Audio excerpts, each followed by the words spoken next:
Stop begging for money. That was the first thing my dad said to me that Christmas evening in Westfield, Ohio, while the entire family sat around the long dining table, pretending we were something close to whole. The lights were warm, the house smelled like cinnamon and roasted ham, and everyone acted as if we were celebrating peace. Then my sister Bethany leaned back in her chair, smirked, and added her piece. She said it was so pathetic. The room shifted with a slow wave of nods, a quiet agreement that landed heavier than any shout could have. Mom did not look at me. Her silence felt like the final vote. I did not say a word. I did not remind them of the years I had helped them or the gentle messages I had sent earlier asking if they remembered the money they had promised to return. When things got better, I simply sat there, looking at the people I had once believed I belonged to, realizing in one long breath that I had never truly been seen as anything more than a resource they felt entitled to.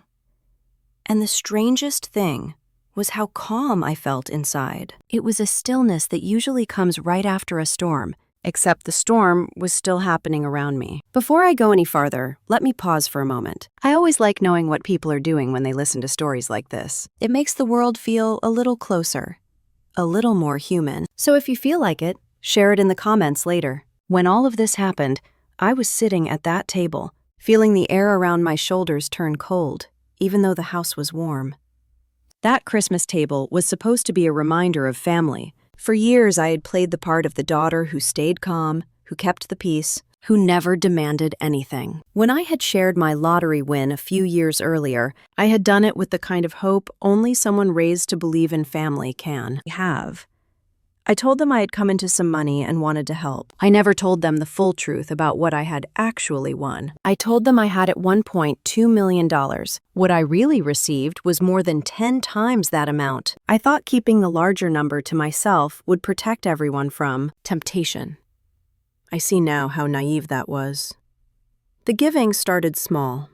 David needed to cover a slow month in his construction business. Rowan, my brother, had fallen behind on some bills. Bethany, my sister, said her husband was expecting a promotion soon, and they only needed a few months to catch up. Mom said she needed a little cushion until the new year. I had believed each word. I thought generosity would come back around in gratitude, or at least respect. Instead, it quietly turned into an expectation. And the moment I asked for even a piece of what I had given, everything I knew about family broke. I sat at the table while the voices around me blended into a single low hum of judgment. The way their eyes slid off me made it clear they had already rewritten the story. In their version, I was asking for something I had no right to. I was the ungrateful one, the demanding one, the troublemaker. Mom lifted her glass as if nothing had happened and asked someone to pass the rolls. No one looked in my direction. I could have defended myself. I could have said that I had only asked for a portion of the money I had lent them because my boutique in Dublin, Ohio, needed extra inventory for the New Year rush. I could have reminded them that I had never once pressured them to return anything, but something inside me settled into a strange clarity. I understood that no explanation would change the way they responded to me. They were not reacting to my words. They were reacting to the idea that I had finally stepped outside the boundaries. They kept me in. I pushed my chair back. The legs scraped the wooden floor with a long, tired sound. Every head turned my way, not with worry or regret, but with a kind of tight impatience, as if I had interrupted their holiday rhythm. I walked out of the dining room and down the hallway lined with framed pictures of our family through the years. I did not stop to look at any of them. When I stepped outside, the cold air struck my face, sharp and honest. It felt cleaner than anything inside the house. The snow had stopped falling a few hours earlier, and the streetlights cast soft pools of light across the driveway. My car sat there the same way it always did during the holidays, as if waiting for me to be done performing the role I had practiced since childhood. I got in and closed the door. The quiet inside the car felt like another world. I took a long breath and let it out slowly. My hands were steady when I picked up my phone. I scrolled to the number I had memorized weeks earlier, not because I had expected tonight to go like this, but because a part of me had started to prepare for the possibility that my family might never see me as anything but convenient. The call connected. On the other end, Dorian Hale, the bank manager at Rivermark Community Bank in Columbus, answered with his usual calm voice. I told him exactly what I needed to say. Freeze the account. Final 21. Those were the words I had set up with him in advance, a security code and command phrase that would stop all activity connected to the shared permissions I had once given to my dad. A clean step backward, a boundary that no one in that house ever expected me to place. Dorian repeated my instruction back to me with the same professional tone he always used. He did not ask why. He did not need to. He told me it was done and wished me a safe evening. I hung up. For a moment, I just sat there with my phone in my lap, staring out at the quiet street. The breeze pushed a few loose flakes across the windshield, and the world seemed to hold still. I thought I would feel a rush of something fierce, anger or triumph or sadness. Instead, I felt nothing but the deep simplicity of a door closing behind me. A door I had kept open out of habit, not love. Inside the house, I could hear loud voices through the walls, chair scraping. My sister said something sharp. Dad complained. The noise rises like a wave. I wondered how long it would take them to realize that the safety net they had leaned on was no longer underneath them. And I wondered if any of them would stop to ask themselves how we even arrived at that moment. But the truth is, I already knew. People rarely question the comfort they take from someone else. They only question the moment that comfort disappears. I turned the key in the ignition and let the engine warm. For the first time that night, I allowed myself to feel the smallest tremor of grief. Not for the money or for the humiliation in front of the family, but for the version of myself who had believed that kindness always leads to closeness. That loyalty would be returned. That family would honor what they promised. As I backed out of the driveway, I did not look back at the house. I drove slowly through the neighborhood streets that had wrapped around my childhood. I passed the mailbox I helped paint when I was 7, the tree I used to climb with Rowan, the corner where I waited for the school bus. So many pieces of a life that made me who I was. Yet none of those memories followed me as I turned onto the main road. I thought about the boutique I had built from scratch. The shelves are waiting to be restocked. The customers who had started to recognize my face. The quiet pride I felt each morning unlocking the door and knowing the life I was building was mine. Not borrowed, not dependent, not shaped by anyone else's approval. That night marked the end of something I had held on to much longer than I should have. A script about a family that no longer fit who I had become. And as I drove into the quiet December night, I could feel the beginning of something else taking shape inside me. A story that was no longer about being the daughter who stayed small. A story about reclaiming what should never have been taken. I did not know then how far this would go. I did not know how many lies would unravel, or how quickly the fractures in my family would widen. All I knew was that the moment my dad called me pathetic, the moment my sister smirked and everyone nodded, something in me finally broke free. And that was the moment I stopped being afraid of what I might lose and started paying attention to what I still had the power to rebuild. I drove on, letting the quiet night settle around me like a blanket. I was finally allowed to pull over my own shoulders. The road ahead was dark and open and honest, nothing like the crowded dining room I had just walked out of. For a long stretch, I kept my eyes on the fading lines of the highway, letting the air inside the car stay still and cool. But eventually my mind drifted back, not to the dinner or the bank call, but to the year everything started shifting under my feet. It was 2019, the year I thought fortune had chosen me for something good. I had been working long hours back then, juggling part-time shifts and freelance orders, trying to piece together something stable enough to stand on. I remember waking up one morning with a headache from lack of sleep and an overdue bill on my kitchen table. I grabbed a lottery ticket on a whim from a gas station in Columbus because the clerk joked that the jackpot had gotten ridiculous. I almost tossed the ticket in my glove compartment and forgot about it. But the next morning when I checked the numbers, I felt the kind of shock that makes you sit down without meaning to. $10.8 million. After taxes, it would be less, but still enough to change the direction of a life. I stared at the ticket for a long time, waiting to feel something, like joy. It came in small waves, then fear, then hope.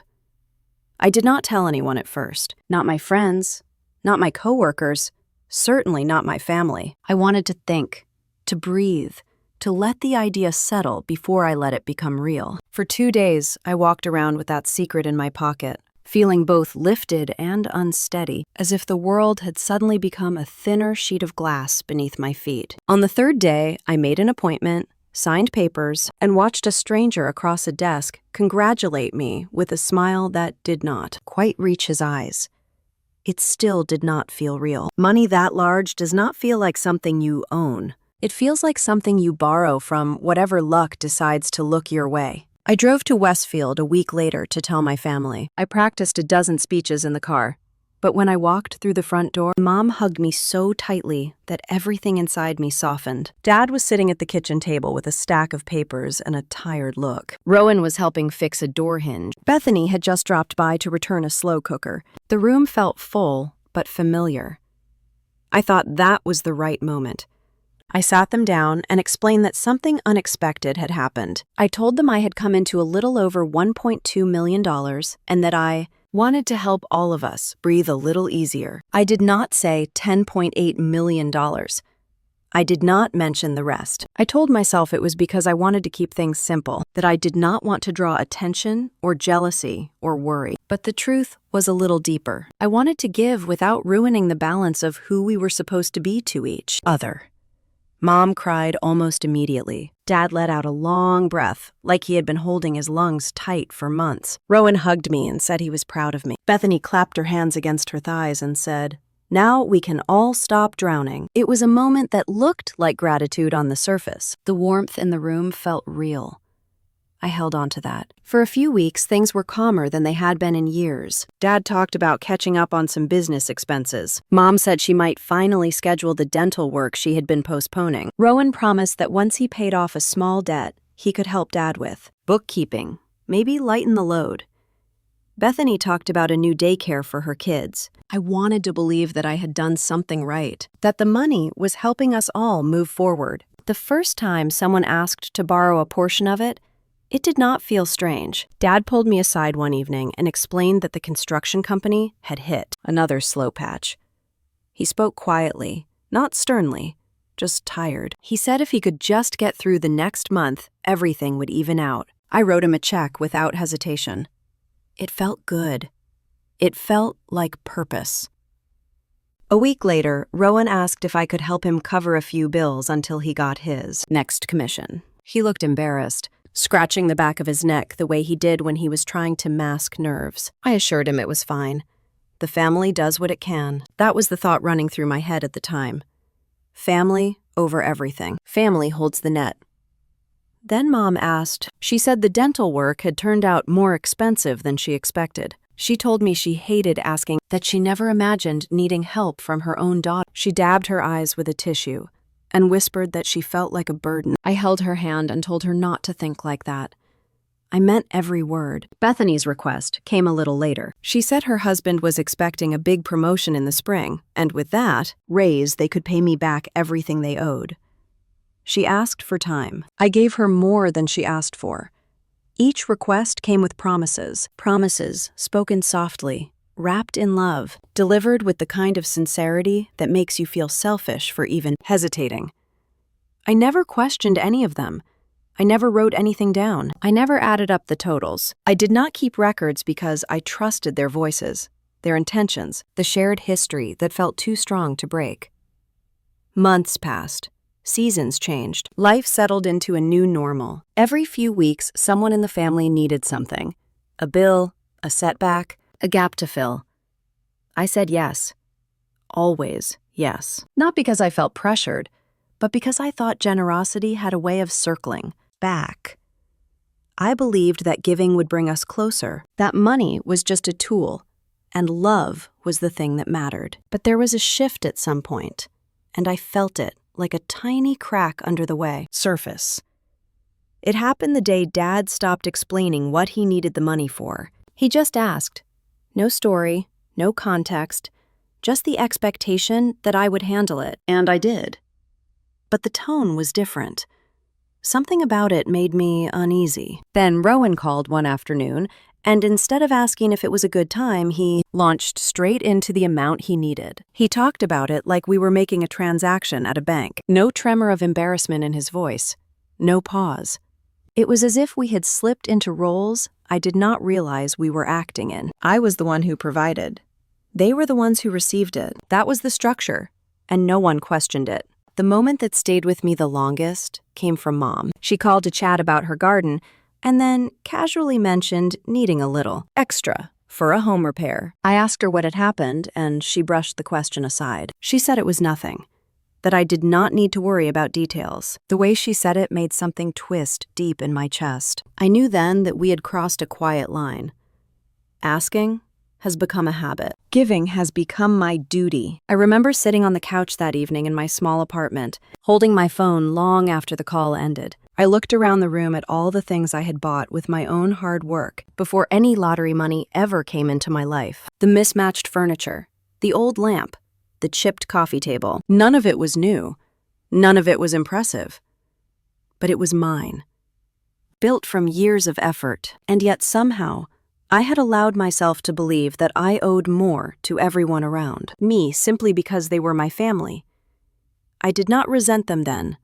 Not yet. I told myself that they would pay me back when things stabilized, that this was temporary, that they appreciated what I had done, but the truth had already begun to form in subtle ways. I saw it in their eyes when they talked about the money. There was no longer any surprise or gratitude.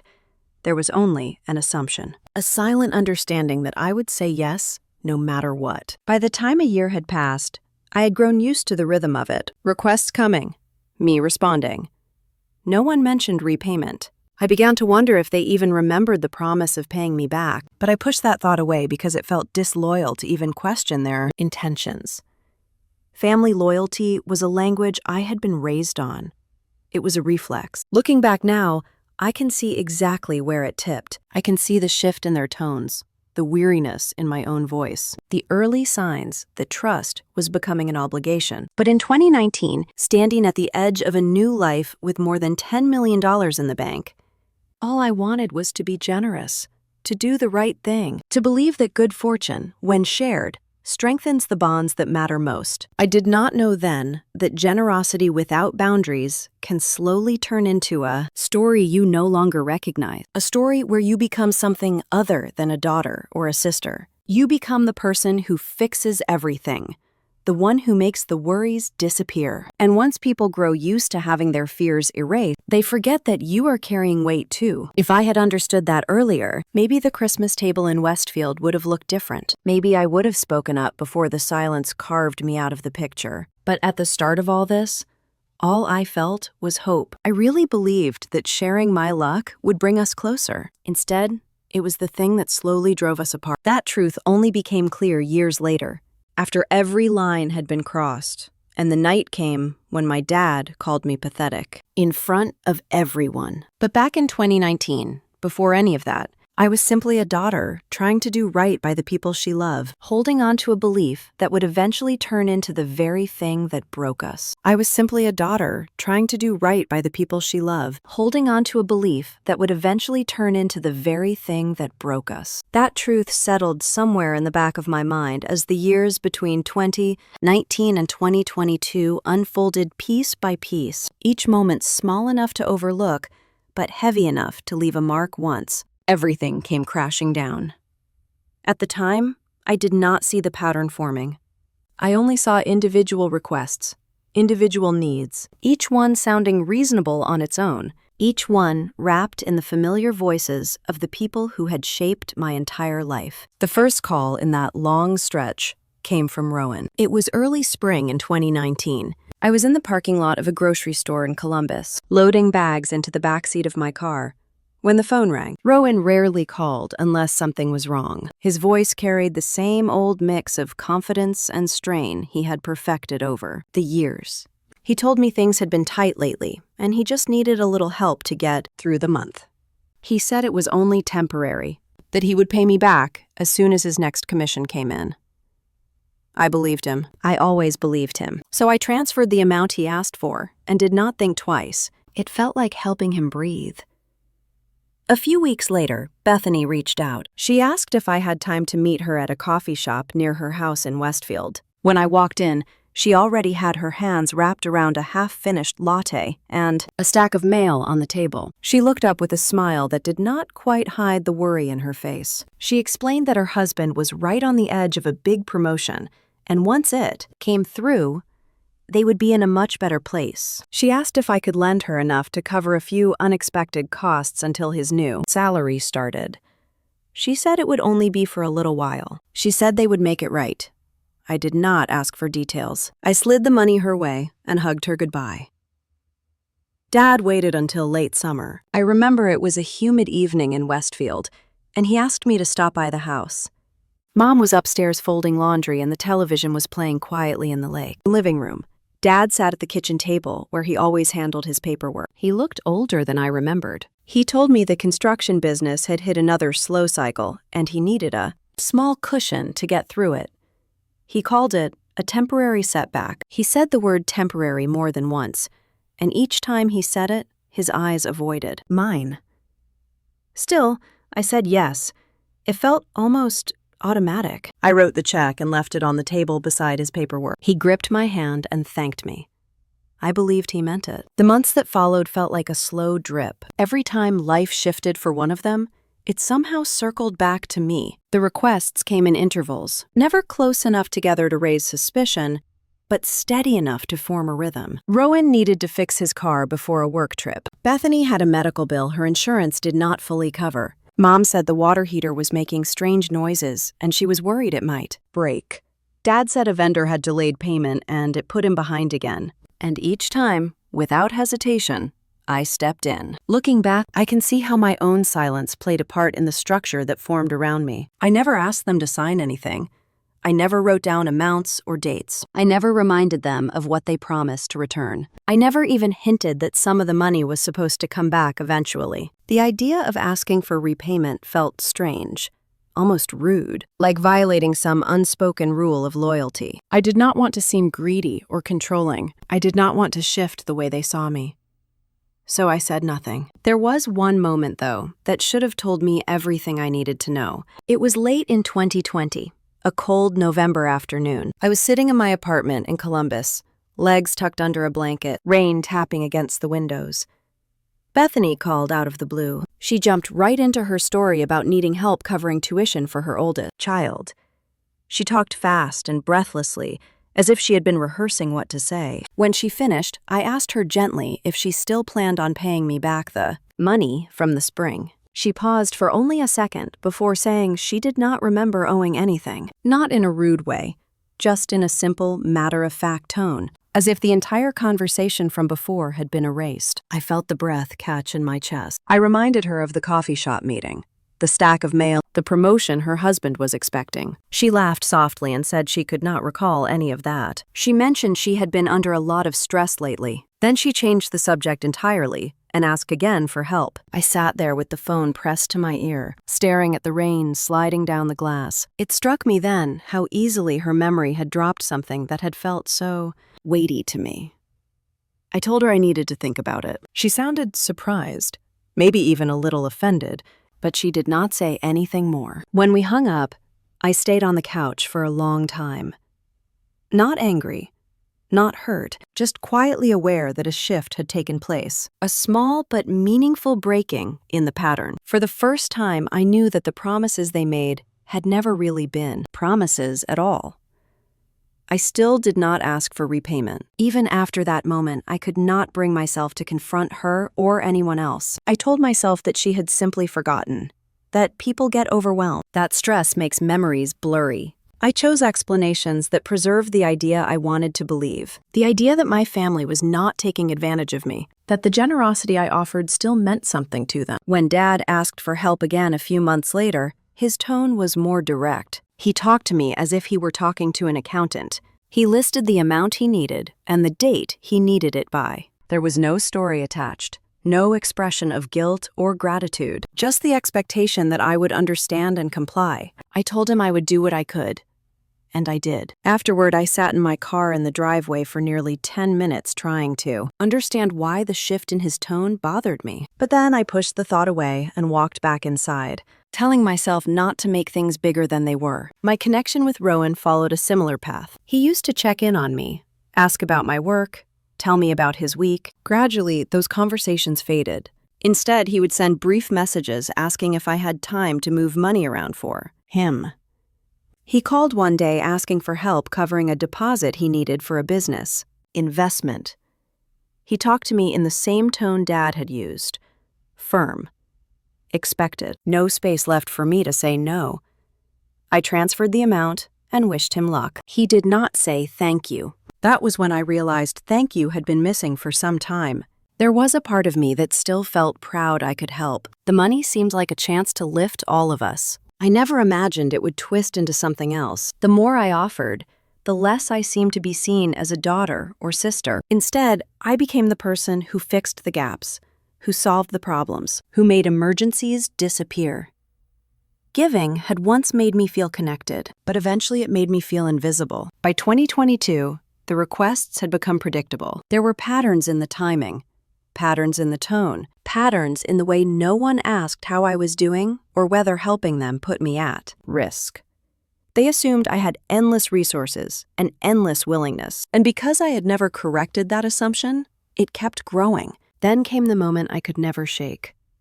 It was a midsummer afternoon. The heat was thick and heavy, and I had driven to Westfield to attend a small family barbecue Mom had planned. People were moving in and out of the kitchen. The smell of grilled corn drifted through the air. I went into the living room to drop my purse on the couch and overheard Dad talking with a neighbor. He mentioned that it was helpful having extra funds available from time to time, and that his daughter did what she could.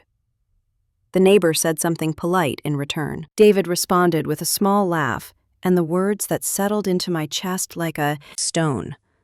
He said that was what kids were for.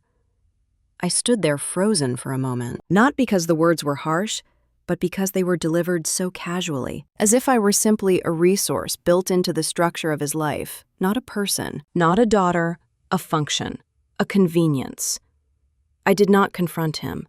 I did not walk out. I just stepped back into the kitchen and helped Mom carry a bowl of salad outside. Maybe that was the real turning point. Maybe that was the moment when the truth finally took shape. But even then, even with all the signs lined up in front of me, I still did not ask for anything to be returned. I still left every unspoken promise untouched. It felt easier to keep the peace than to acknowledge what was really happening. It felt easier to live inside the version of the story where my giving still meant something to them.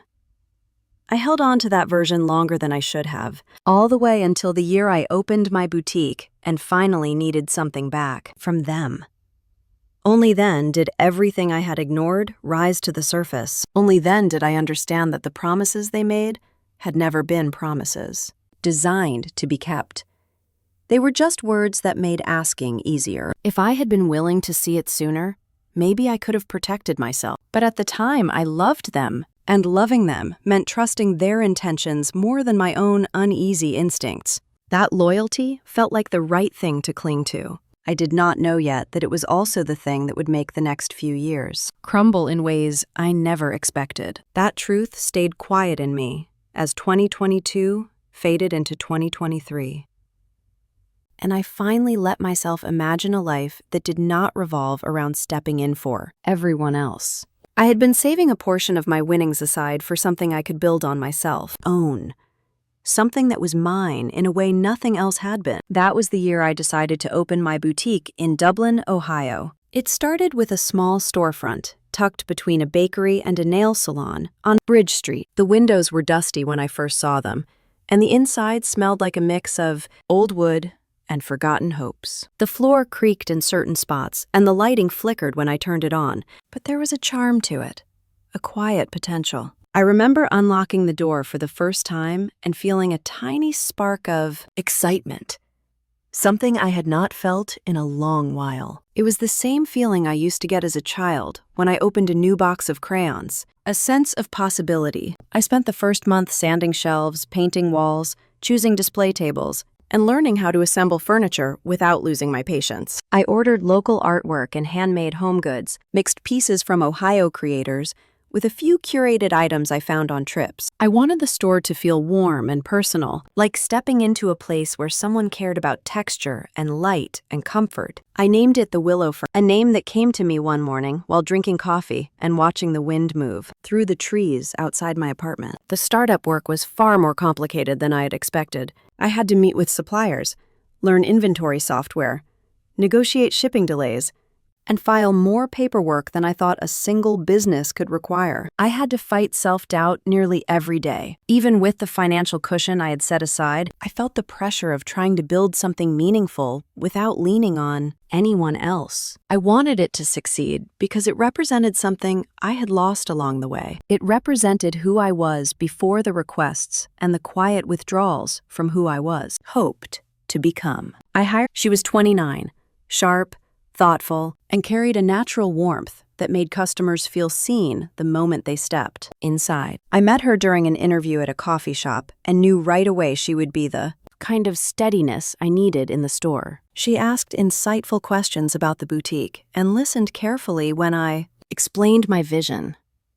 Her presence made me feel less alone in the process. The morning of the soft opening, I woke up at 5:30 in the morning with my heart racing. I lay in bed for a moment, listening to the quiet hum of my apartment, then forced myself up and into the shower. I kept thinking about how many people had failed when trying to start something new. I wondered if I was making a mistake by trying to build this dream without asking for help from anyone. But when I unlocked the door to the Willow Fern that morning and the early light filtered, no one could take it from me. No one could claim it. The first day was slow.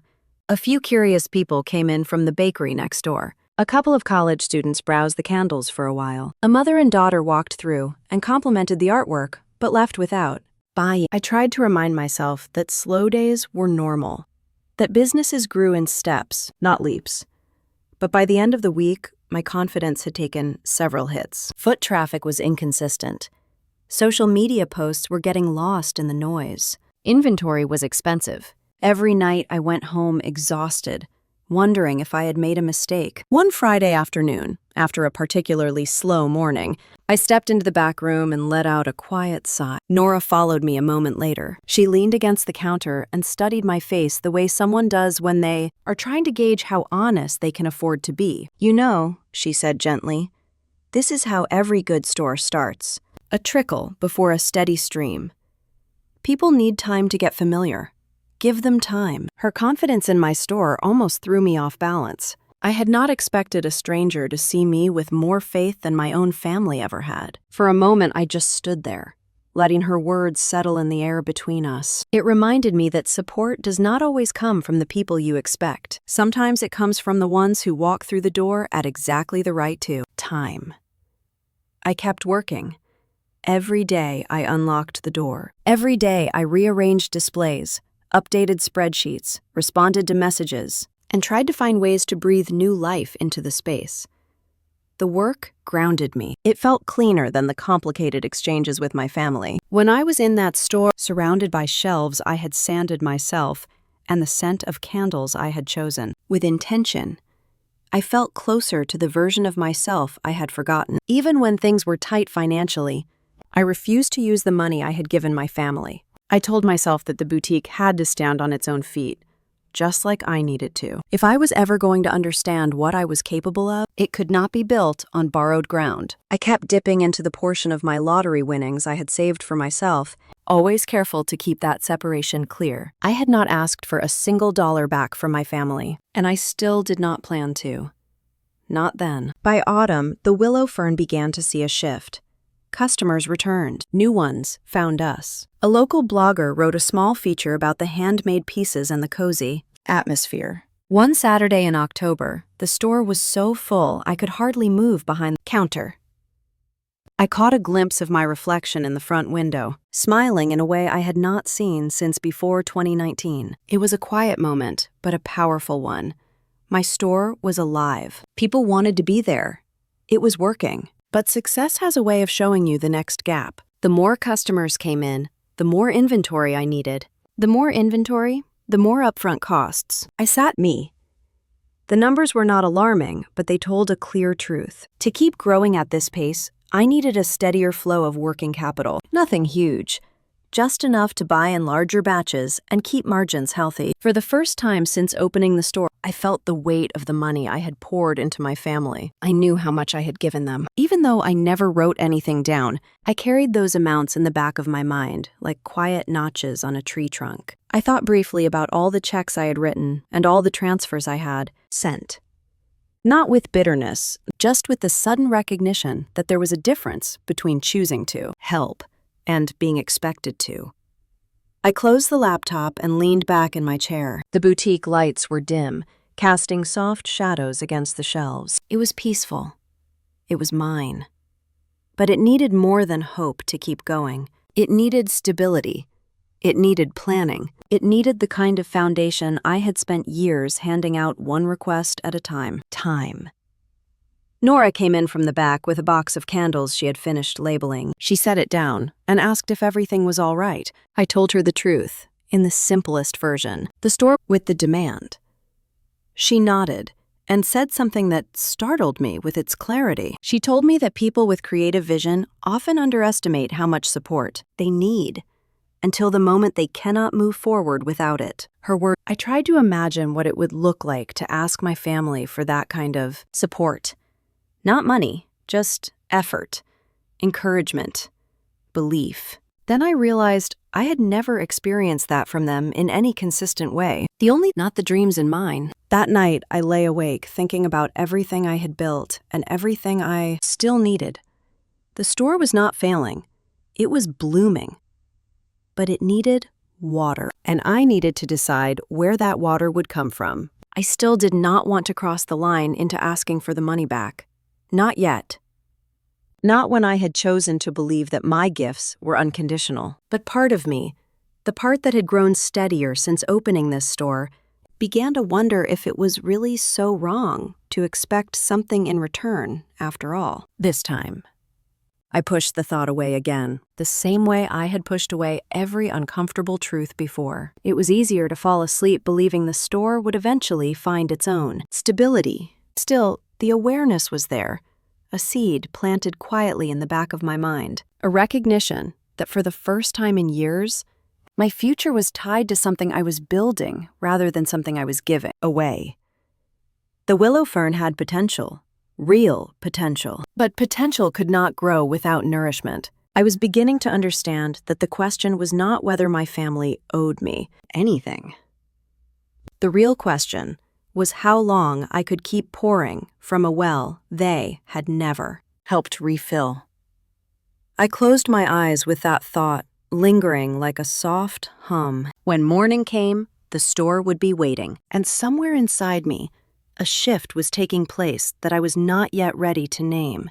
I woke the next morning with the same hum in my chest, a quiet shift that felt like the early crack in a frozen lake. Nothing dramatic on the surface, just a thin, spreading line that meant something underneath was finally moving. I got ready for the day at the store, opened the blinds, lit the soft cedar candle near the register, and tried to fall back into the rhythm I knew. But the numbers from the night before stayed with me. They hovered at the edges of my thoughts as customers browsed and came and went, as Nora chatted with them about holiday gifts, as the door chimed over and over. By late afternoon, when the foot traffic slowed, I stood behind the counter looking at the small stack of invoices I needed to pay. I felt a tightening in my chest.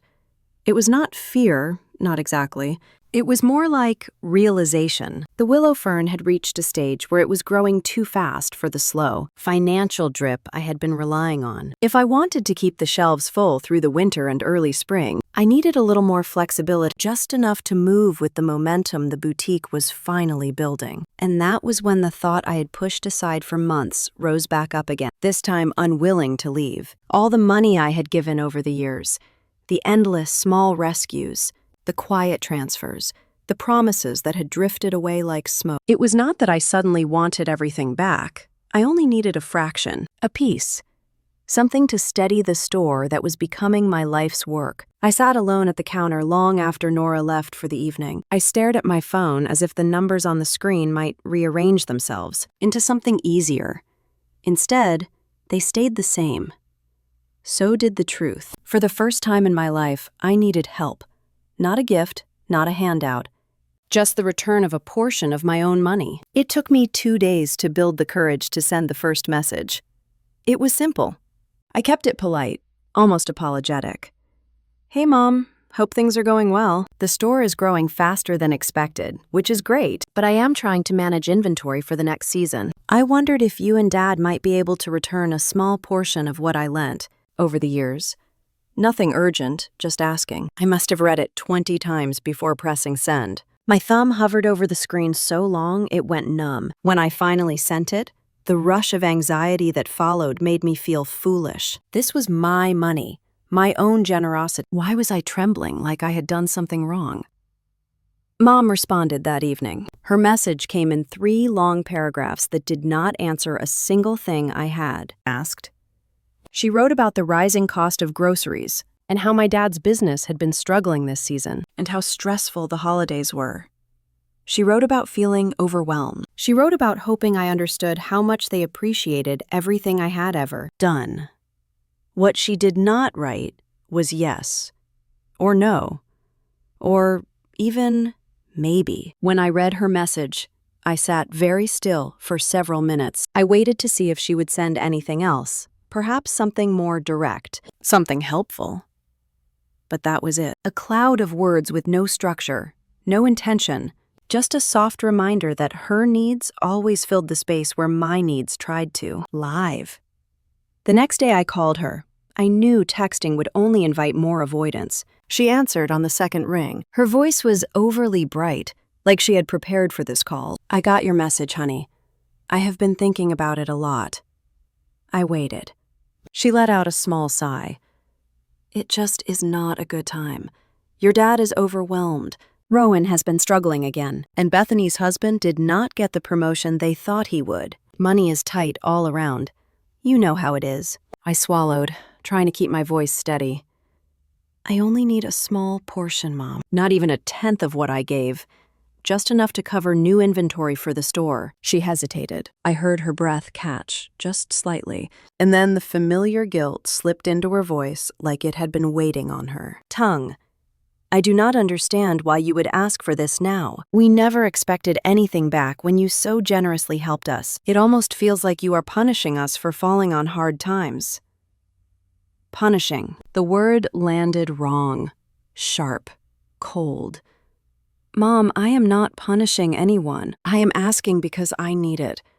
I know you think you do, sweetheart, but money has always made you anxious. That is why we never pressured you with anything. We just wanted you to feel secure. Asking for money like this, it is not like you. It worries me. It worries your dad, too." Then she lowered her voice, soft and trembling. "I hope nothing is wrong with you. You know you can always talk to me." I closed my eyes. There it was, the old tactic. Concern disguised as correction. Love disguised as shame. I wanted to scream, but I did not. Instead, I let a long silence stretch between us, until she said she needed to start dinner and would call later. She never did. 3 days passed before I heard from my dad. He called without warning. No hello, no warm-up, he went straight into it. "Your mom tells me you want money back. Is that true?" I gripped the phone and forced myself to breathe slowly. I explained the store, the growing demand, the need for inventory. I kept my voice calm. I told him I was not demanding anything, just asking. There was a long pause, and then he let out a low, disappointed breath. "I never thought I would hear this from you." He sounded almost wounded. "You were always the one who understood that family stands together. You never acted like money mattered more than loyalty." "David," I said, keeping my voice steady, "I am not choosing money over loyalty. I am asking for help. It is still my money.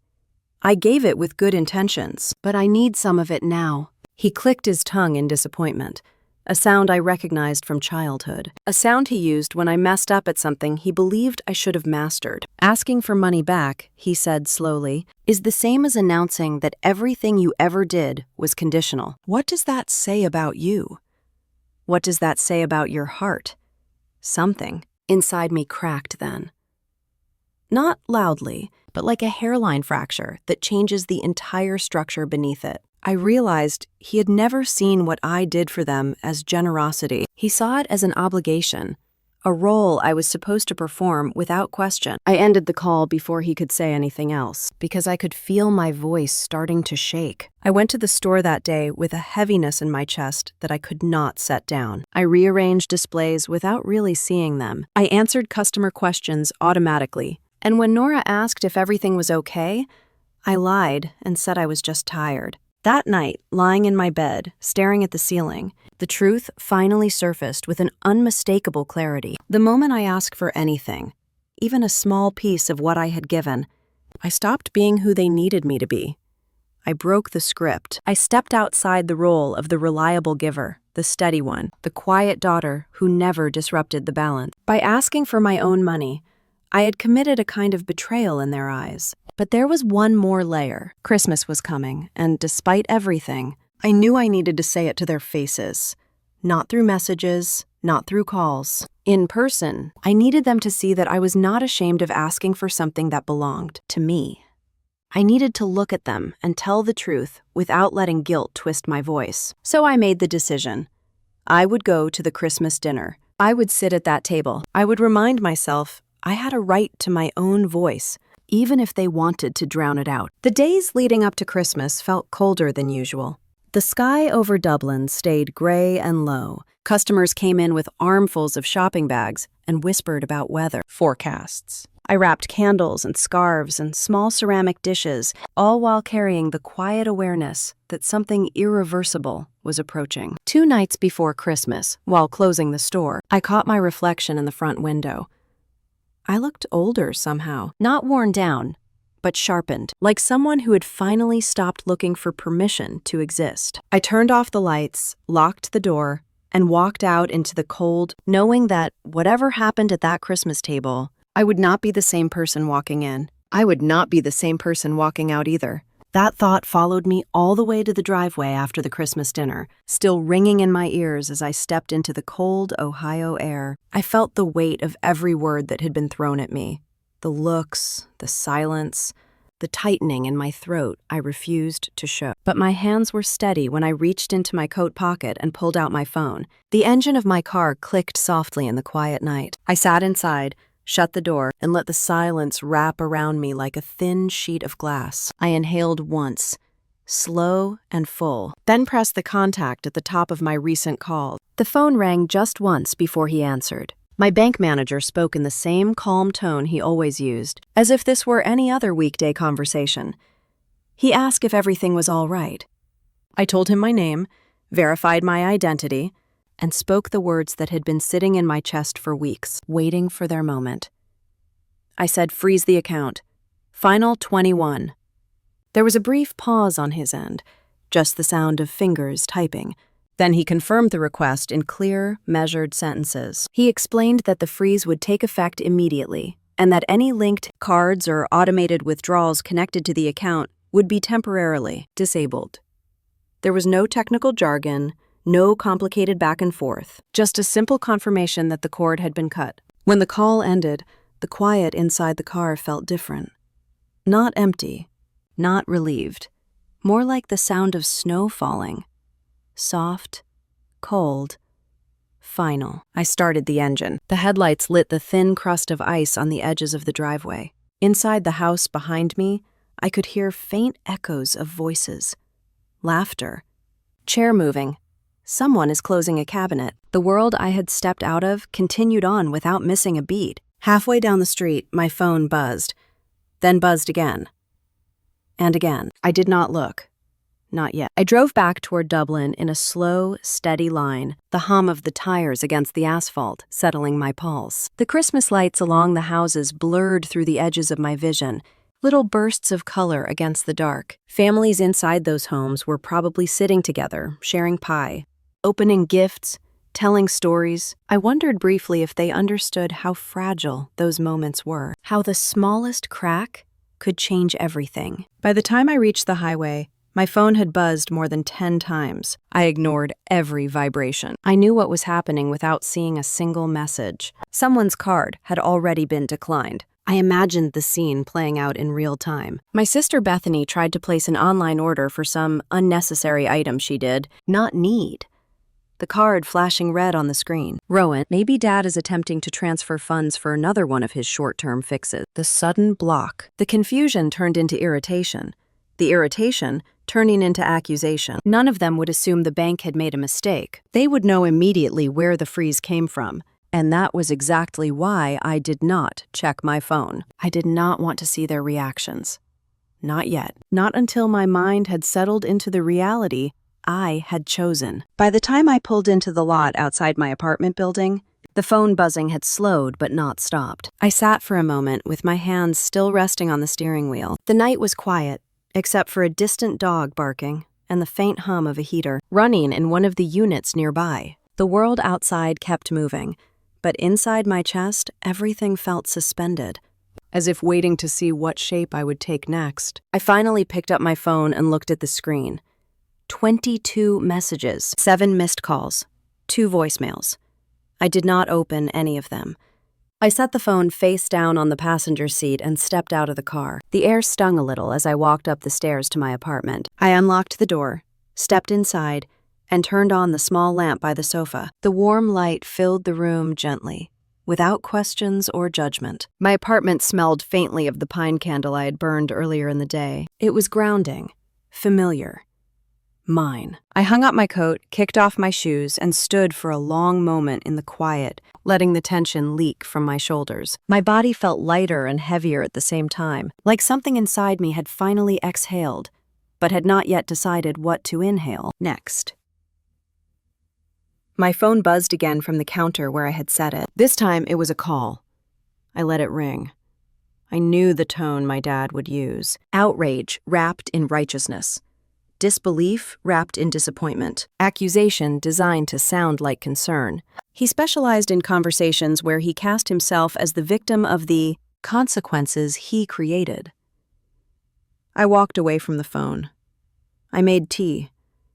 I changed into warm socks. I tidied the living room in small motions that felt steady and real. Every vibration from the phone became background noise, like distant thunder with a storm I no longer intended to walk into. Eventually, curiosity nudged at me. Not enough to open the messages, but enough to turn the phone back over. The preview lines were visible on the lock screen. Bethany's message began with, "What did you do?" Rowan said my card is not working to fix it. David's preview line was longer and angrier, demanding an explanation. Mom's was the only gentle one, though I knew her softness always carried an edge. Here read, "Can we please talk?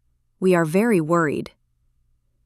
Worried, a familiar word, one they used every time I stepped outside the lines they drew for me. I locked the phone without opening anything. The tea warmed my hands as I settled onto the sofa. The window beside me showed a thin layer of frost forming on the edge of the glass. Outside, the world looked still, quiet enough for the truth to come up without shattering anything. I had cut the last thread connecting me to the version of them that used me without ever seeing me. The freeze was not revenge. It was a boundary, a line drawn after years of silence, a choice to no longer let my generosity be treated like a pipeline they were entitled to. My heart pounded softly, not in panic, but in recognition, a realization that the moment I asked for something real from them, they pushed me away. And the moment I stopped being useful, they showed me exactly who they were. I took a slow sip of tea. It steadied me. The phone buzzed again, this time with a notification from the bank confirming the freeze had been fully processed. It was done. I leaned back into the sofa cushions. For the first time all day, I felt an unexpected quiet settle into my chest. Not peace exactly, but clarity. I knew what the freeze meant. I understood the fallout that was already starting in that house back in Westfield. I knew I had stepped into a moment that could not be undone. A moment that cut through years of patterns as cleanly as a blade through a knot. And sitting there in my apartment, with the warm mug in my hands, and the distant ringing of my phone fading into nothing, I finally admitted something I had tried to avoid for years. I was done being their source. I was done carrying the weight they never acknowledged. I was done letting guilt decide my choices. I had frozen more than an account that night. I had frozen the story they kept rewriting around me. That was the thought that stayed with me as I turned off the lamp and let the darkness fill the room. The night felt different now. Heavier, but honest. And as I lay down, letting the noise of the world fall away, I knew I had crossed a threshold I could never walk back over. Whatever came next would start here, in this quiet, in this break, in this cold, necessary stillness before the rest of the truth finally surfaced. I did not know how fast the consequences would spread, or how quickly my family would rebuild a story where I was the villain. But the shift began almost immediately. The first sign came the next morning. I was sweeping the floor of the willow fern before opening when my phone lit up with a message from a number I barely recognized. It was an old neighbor from Westfield, someone I had not spoken to in years. Her text was short and strange. She asked if I was all right. She said she had heard some upsetting things. Then she said if I ever needed to talk, she was there. I stared at the screen for a long moment. People do not send messages like that unless someone has already told a version of a story. I typed a polite reply, thanked her, and said I was fine, but the pit in my stomach tightened. A few hours later, as customers drifted in and out, Nora stepped into the back room where I was unpacking a shipment of scarves. She had a hesitant look on her face, the kind people get when they're deciding whether to tell you something or spare your feelings. She said someone she knew from church, a woman named Lena who lived in Westfield, had mentioned my name that morning. The look in Nora's eyes told me everything before she even spoke. I braced myself. Nora said she did not know how true any of it was, but Lena said my family was going through a hard time because I had cut them off, financially. Lena said my dad had been hurt deeply after everything he had done for me. She said I had changed since opening the boutique and that money had gone to my head. I froze for a moment, then asked Nora if that was all. She hesitated. Then she added that Lena had said I had become cold and selfish, that I had abandoned the people who raised me, that I had refused to help them, even though I had more than enough. I sat down slowly on the stool behind me. The room felt smaller, like the air had thickened. I asked Nora what she told Lena. She said she told her nothing. She simply changed the subject. She said she did not believe a word of it. She said she knew me, but the fact that she had heard it at all meant the story had already left them. House. It had reached the sidewalks of Westfield. It had reached the parking lots. It had reached the grocery aisles. And now it has reached my store. That night after closing, I checked my phone again. There were more messages. Some from acquaintances I barely remembered. A few asked if everything was all right. A few danced around the edges of gossip. One simply said, "Your family must be so hurt." I put the phone down and walked into the kitchen. I opened the fridge, stared at the shelves, closed it again without taking anything. My hands were shaking, not from fear, not from anger, from recognition. I knew exactly what was happening. My family was rewriting the story. They were turning my boundary into betrayal. They were turning my silence into arrogance. They were turning my freeze into cruelty. And they were doing it with the same ease they had once used to ask me for money. I sat on the sofa and let the truth settle like dust in a sunbeam. For years, they had needed me only in the ways that benefited them. Now that I no longer filled that role, they needed something else from me. They needed a story that made sense to them, a story where they were good, loyal, deserving. And I was the problem. The next afternoon, while arranging candles near the front window, I heard a soft knock on the glass. I looked up and saw Lydia, one of my regular customers, standing outside with her scarf pulled tightly around her neck. She was in her early 60s, kind, thoughtful, one of those women who always asked how I was doing and waited for a real answer. I unlocked the door and let her in. She lingered by the counter longer than usual after paying for a set of mugs. Then she cleared her throat and said she hoped she was not overstepping, but she had heard something earlier in the day that did not sit right with her. She said she had run into a man in the parking lot of the hardware store, someone who knew my family. He had said he felt bad for my parents, that I had become unpredictable, that I had cut ties with them out of nowhere. He said I was acting out. He said maybe I was struggling mentally and did not realize it. I felt something inside me go very still. Lydia looked at me gently, her eyes steady. She said she did not believe that version for a second. She said nothing about me had ever suggested instability or impulsiveness. She said I was grounded, thoughtful, and intentional. She said she had known enough people in crisis to know I was not one of them. Her words did not erase the sting, but they anchored me. I thanked her quietly. She touched my arm before leaving and told me she hoped I would not let other people's stories become my truth. After she left, I locked the front door, even though it was still daylight. I turned the sign to close and leaned my forehead against the cool surface of the glass. Outside, people walked by without looking in. Cars passed. Life in Dublin continued unbothered. But inside my chest, a different world was forming. A world where I finally saw the cost of letting people shape me without my permission. That night, I sat at my kitchen table with a notebook and a pen. I did not write anything. I just opened the pages and looked at the empty lines. I thought about the years of giving, the years of silence, the years of stepping into the versions of myself they preferred, the versions that demanded nothing, questioned nothing, wanted nothing. The lies spreading across Westfield did not surprise me. Not really. They were simply the natural evolution of people who needed the story to twist in their favor. If they admitted the truth, they would have to admit what they did to me. They would have to admit the years of taking. They would have to admit the refusal to help when I needed it. So they created a narrative where I was greedy, where I was unstable, where I was ungrateful, where I had suddenly turned into a different person. But the truth was much simpler. I had stopped performing, and they did not know who I was without that performance. My phone buzzed again that night, but I ignored it. I no longer needed to respond.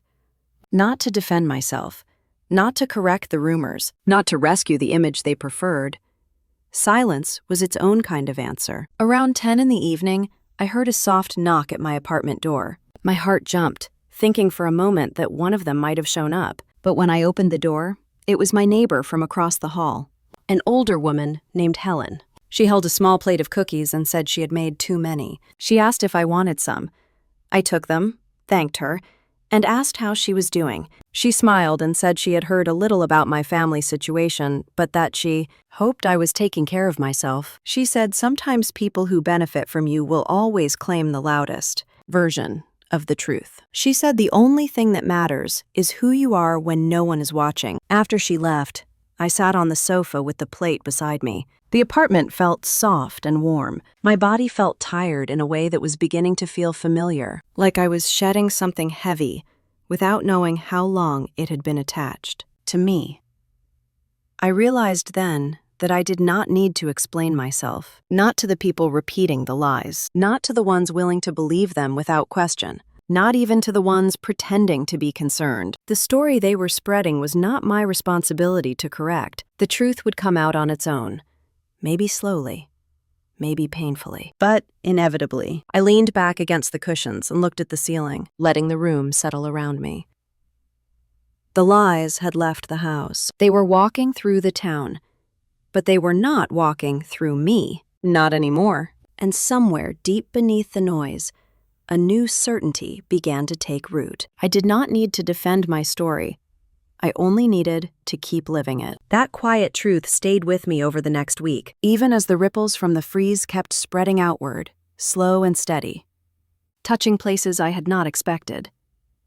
Karma does not arrive in dramatic thunder. It arrives in paperwork, declined transactions, and the collapse of promises people thought would never be tested. The first real sign came 3 days after Christmas. I was restocking a shelf of winter candles at the Willow Fern when my phone buzzed with an email notification. I glanced at the screen and saw a name I did not recognize at first.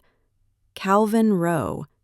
It took a moment before it clicked. He was the local attorney in Westfield who handled small claims, property disputes, and the occasional family mediation. I remembered seeing his name on signs around town when I was growing up. My stomach tightened as I opened the email. It was short, written in careful, neutral language. He said he had been contacted by someone representing a family member about what they believed to be a misunderstanding, involving shared accounts and access to funds. He asked if I would be available for a conversation to clarify the situation. He said he was confident there was a simple explanation. I read the email twice. Then I set my phone down slowly on the counter.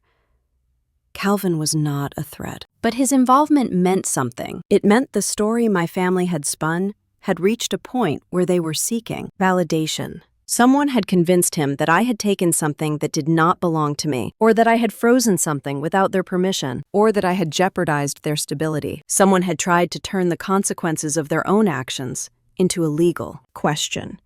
I stood there for a long moment, the soft scent of cinnamon candles drifting around me. I felt neither fear nor anger, just a quiet confirmation of what I already knew. They were desperate to regain control of the narrative, desperate enough to drag in a lawyer, desperate enough to pretend the money they had taken from me over years was somehow theirs by right. I wrote back politely, thanking him for reaching out, and explained the truth clearly.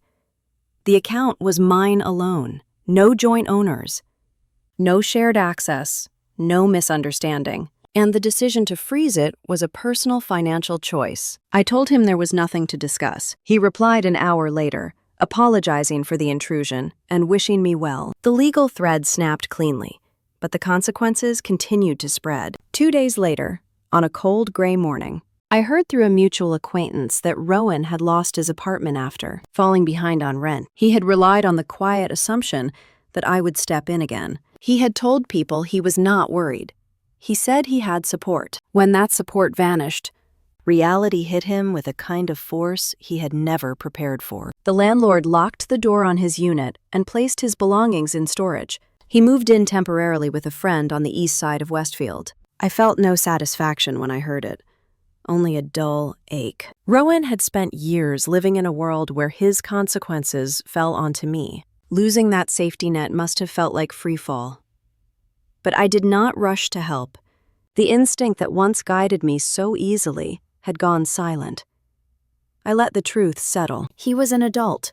He was capable of solving his own problems. And if he was not, it was because he had chosen not to learn how. Bethany's unraveling came more quietly. She had mentioned for months that her husband was on track for a promotion. That was the story she used the day she asked me for money in that coffee shop, years earlier. But now I heard from someone who knew someone who worked at her husband's company that the promotion had never been guaranteed. And after her spending habits caught up with them, the debt they had hidden for years finally surfaced. Her card being declined on Christmas night had been the first clue. A week later, she tried to apply for a small loan and was denied. The bank saw the freeze on my account and flagged their request. It was not my fault, but she blamed me anyway. She sent me a long message filled with accusations, claiming I had sabotaged her life, that I had put her family in danger, that I had abandoned her when she had only ever wanted the best for me. She wrote that I had become unrecognizable. I did not respond. Responding would have only fed the story she was trying to keep alive. Dad's consequences came last, but they came with the weight of someone who had built his entire identity on control. For years, he had used my support as a buffer for his poor business decisions. The construction jobs he took on were inconsistent. His cash flow had always been tight, but the freeze cut off the patch he had depended on. A week after Christmas, one of his suppliers refused to continue work until he paid, an overdue invoice. Another withheld materials. Dad had never been good at humility. Asking for extensions was not something he did gracefully. One evening, as I was closing the boutique, I overheard a conversation outside. 2 women were walking past, bundled in heavy coats, holding coffee cups. They mentioned my dad by name and said his business was in trouble again. One of them said he had been counting on money that fell through. The other said she had heard that his own daughter had turned her back on him, leaving him to fend for himself. They walked on without realizing I was standing just inside the window. I locked the door and let the latch click softly. I did not feel anger. I did not feel the need to correct them. I simply felt distance. The kind of distance that forms when you finally understand a truth you had been avoiding. That my family had built their lives around the assumption that I would always show up. And when I stopped, the structure they built around me cracked. Meanwhile, the willow fern quietly settled into its own rhythm. After the holiday rush, there was a slow, steady flow of regular customers. People came in seeking comfort items, small gifts, and warm scents for their homes. Nora took on more responsibility, managing inventory spreadsheets and chatting easily with visitors while I organized shipments. There was a calmness in the store that I had never found anywhere else. A grounding, a reminder that I had built something real from the pieces of myself I had kept, protected. One afternoon, while arranging a new display of ceramic bowls from a local artist, I caught myself smiling. A simple, genuine smile. The kind that comes when you realize your world has not collapsed after all. It had only shifted. And the shift had made space for something better. Later that week, I received a letter in the mail. It was from Calvin, the attorney. He apologized again for the confusion and assured me that he had clarified the matter with the family member who had contacted him. He wrote that he hoped the new year brought me peace. I folded the letter neatly and placed it in a drawer. Not because I needed to keep it, but because it represented something important, proof that the truth did not need defense. It only needed time. The days that followed were calm. My phone still buzzed occasionally with messages from my family, but the frequency slowed. The tone changed too. The anger softened into guilt, then into silence. The smear efforts continued around Westfield, but they lost their heat. People moved on. Whispers faded. New gossip took their place. And somewhere in that quiet stretch of winter, a realization settled into me with a kind of gentle certainty. I did not need to reclaim the money I had given. I did not need apologies. I did not need the truth to be shouted from rooftops or posted on bulletin boards or proved through any dramatic confrontation. The only thing I needed was to stop rescuing people who had built their lives around using me. Freedom was not always loud.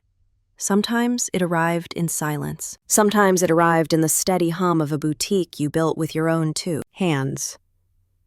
Sometimes it arrived in the understanding that you could let the consequences fall where they belonged, without stepping in to soften the impact. One evening, as I locked up the store and stepped into the crisp air, I felt a calm I had not felt in years. The street lights glowed softly on the pavement. Snowflakes drifted lazily from the sky. My breath rose in small white puffs, and I realized that karma had done its work without me raising a hand. I walked to my car, the keys warm in my palm, and paused for a moment before opening the door. Not rescuing them was enough, and for the first time, enough felt like power. That calm carried me through the early days of January, even as the air sharpened and the sidewalks in Dublin grew slick with frost. I settled back into the rhythm of the willow fern, opening the shop in the mornings, greeting customers, letting the soft glow of the lamps and the warm scent of cedar and bergamot steady me.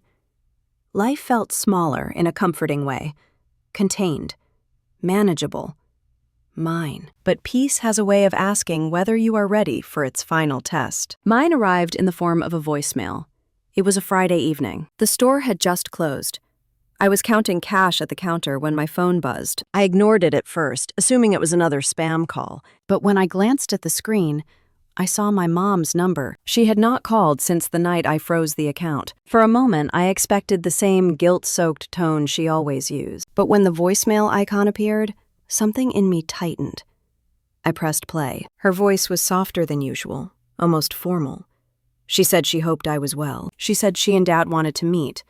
She said they thought it was time to talk. No anger, no blame, no dramatic pleas. Just a request. I listened twice before locking up the store. The sky outside had turned a pale shade of lavender, the kind the Midwest gets in winter before the sun disappears completely. I drove home thinking about what the meeting might be, what they might want, what I was willing to give.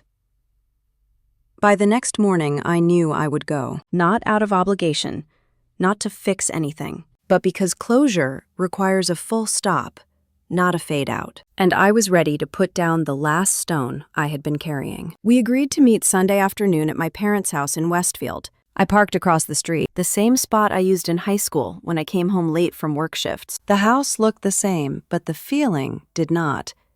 The porch light glowed faintly. A strand of Christmas lights still hung along the railing, though half had gone out. I walked to the door and knocked gently. My mom opened it almost immediately. She looked smaller somehow. Her shoulders were pulled in, her eyes ringed with exhaustion. But when she smiled, the smile did not reach her eyes. She stepped aside, letting me in.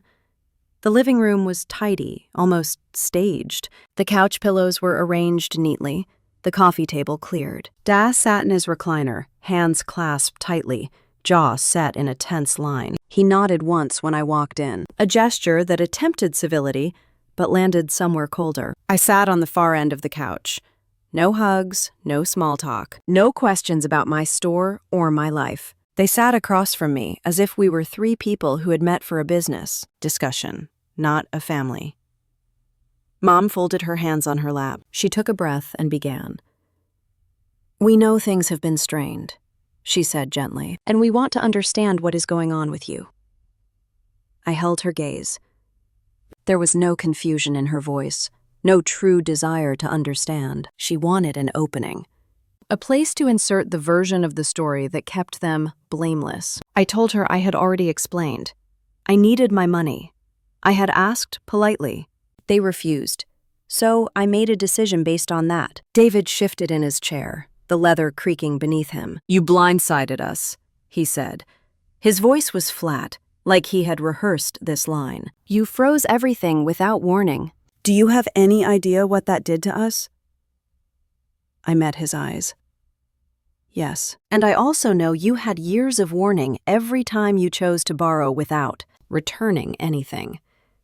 His jaw tightened. "This is not like you," he said. "You are acting out of anger, out of pride. This store of yours has changed you." I did not flinch. The store did not change me. It revealed who I was when I was not giving everything away. He leaned forward, elbows on his knees. That account was our safety net. We depended on it. I exhaled slowly. The words were simple truths. It was not your net, it was mine. Mom reached out as if to touch my hand, then pulled back like she thought better of it. Her eyes filled with tears that felt staged, but maybe they were real. I never could tell. "Honey, we did not want it to come to this. But we need help, real help. Things have gotten worse since the holidays. Your dad is behind on business payments. Rowan is struggling. And Bethany's situation is complicated."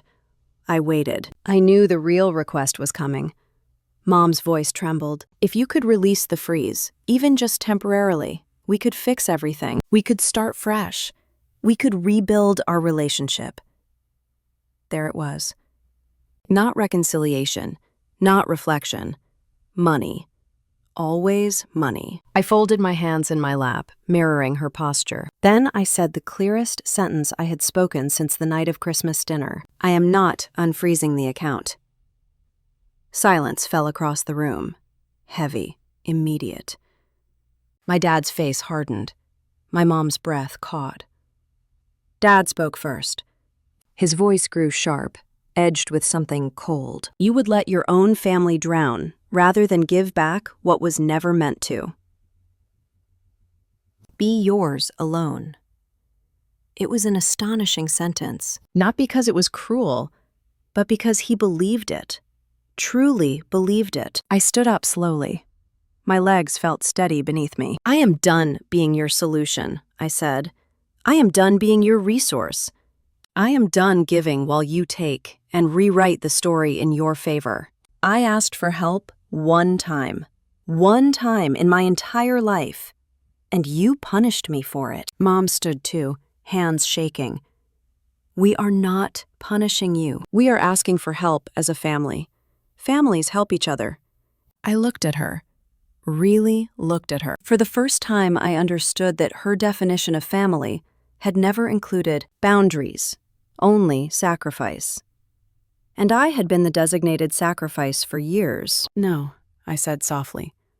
"Families help each other." But I was the only one helping. Dad stood next, shoulders squared. "If you walk out that door, you are choosing money over family." I felt something inside me go still. A clarity, sharper than anger, cleaner than grief. "No," I said. "I am choosing myself." He let out a bitter laugh. "Then you are no daughter of mine."